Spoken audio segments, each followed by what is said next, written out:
This is the TV Live podcast with Rob Francis. Southern Television didn't fade away, and it didn't fail in any obvious or dramatic way. It lost its ITV franchise while still sounding confident on air and still behaving like a broadcaster that assumed it had a permanent place in the landscape. What followed was not quiet acceptance or thoughtful self-examination, but a prolonged and sometimes uncomfortable display of wounded pride. The bitterness that marked Southern's final months says more about the organisation than any audience figures ever could. I should be clear from the start that I didn't experience Southern Television firsthand. I wasn't born while it was on air. Everything I know about it comes from archived material, written records, and the testimony of those who watched it at the time. And that distance probably helps. There's no childhood glow here, no sense of personal loss. What's left is a broadcaster viewed coldly in hindsight and judged on how it behaved when things stopped going its way.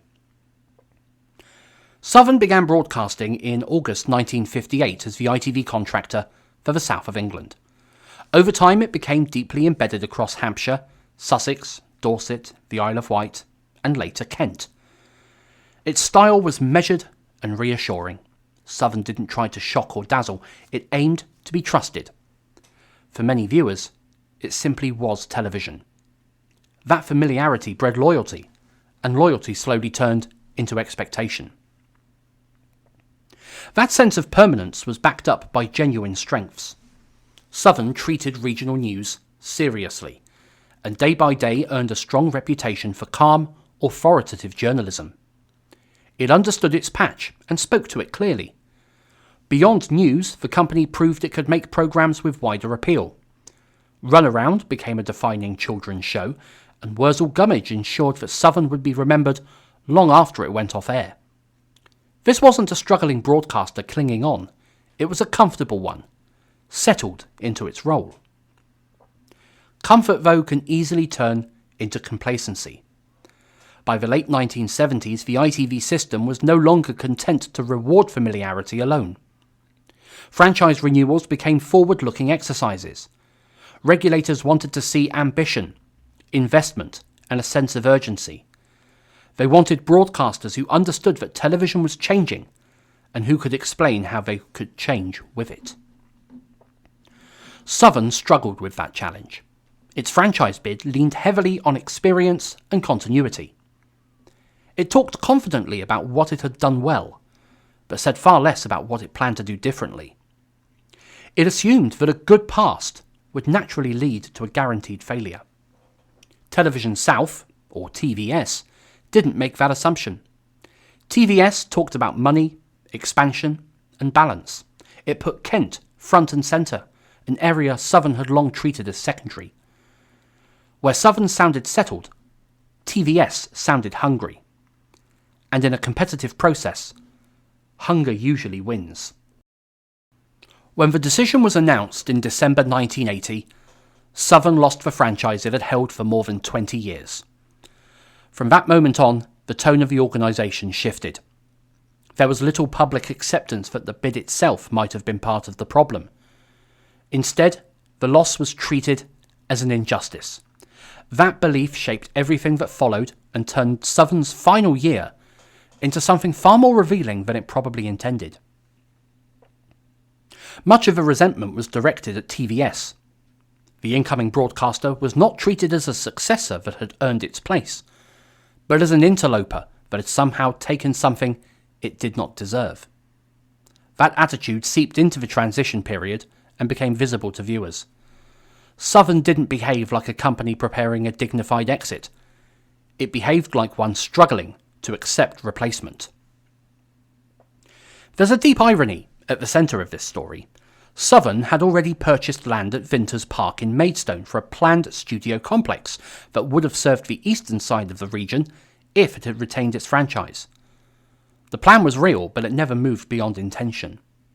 When Southern lost the licence, that land was sold on to TVS at a profit.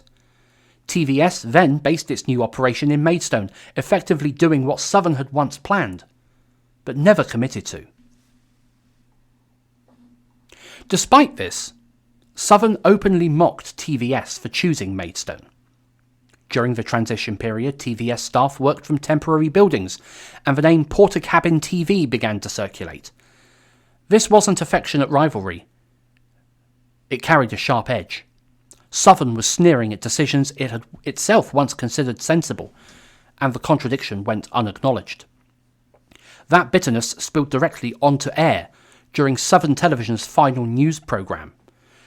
Day by Day was retitled Day by Yesterday, a joke that already hinted at grievance. During the programme, a song composed and performed by Richard Stilgoe was broadcast, deriding the incoming TVS as Portakabin TV, and mocking the decision to base the news service in Maidstone within the enlarged Jewel region. It was an extraordinary moment. A departing broadcaster used its final news output not to reflect on its service, but to ridicule its successor for choices it had once planned to take itself. From a distance, that moment feels like a line crossed. News carries authority, and authority demands restraint. Turning a final bulletin into an act of mockery might have felt satisfying internally, but it undermined Southern's claim to professionalism. Instead of looking wronged, it looked petty. Instead of dignified, it looked insecure. The final year of Southern Television felt like an extended waiting room. Programmes continued and schedules rolled on, but the sense of confidence had drained away. The organisation knew it was finished, and it carried that knowledge awkwardly. And that tension reached its peak on New Year's Eve 1981 with the final broadcast, and its goodbye from us. The programme ran for over 2 hours and mixed genuine nostalgia with barely concealed grievance. There were fond memories and familiar faces, but there were also repeated jabs at TVS. The tone was not reflective so much as defensive. This wasn't a broadcaster quietly handing over responsibility, it was one still arguing its case long after the verdict had been delivered. When the end finally came, there was no handover and no acknowledgement of what would follow. The Southern Star logo drifted away and vanished. Visually, it was elegant. Emotionally, it felt unresolved, even petulant. Southern didn't step aside, it walked off in a huff. Looking at this now, especially as someone who has never experienced Southern Television in real time, the uncomfortable truth becomes clearer. Southern didn't lose its franchise because it was bad at television. It lost because it failed to adapt to a system that demanded forward momentum rather than past achievement. It believed that history guaranteed relevance, and when that belief was challenged, it reacted defensively instead of creatively. This pattern appears again and again, though, in media history. Organisations grow comfortable, comfort hardens into entitlement, entitlement turns into anger when the ground shifts. Southern's bitterness was not really about fairness or quality, it was about losing authority. It was about discovering that being established is not the same as being indispensable. There is one final irony, though. Television South itself would lose its franchise just over a decade later as the ITV landscape changed again. Yet when that happened, TVS didn't spend its final hours attacking its successor or turning its news bulletins into protests.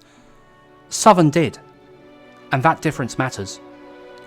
One broadcaster accepted the system it operated within, the other never truly did. Southern Television deserves credit for the years it served its audience well and for the programmes it left behind. It earned its place in broadcasting history. But its ending remains a cautionary tale. When the future arrived, Southern chose resentment over reflection. As someone who only knows Southern through archives and analysis, that choice looms larger than anything else it ever broadcast.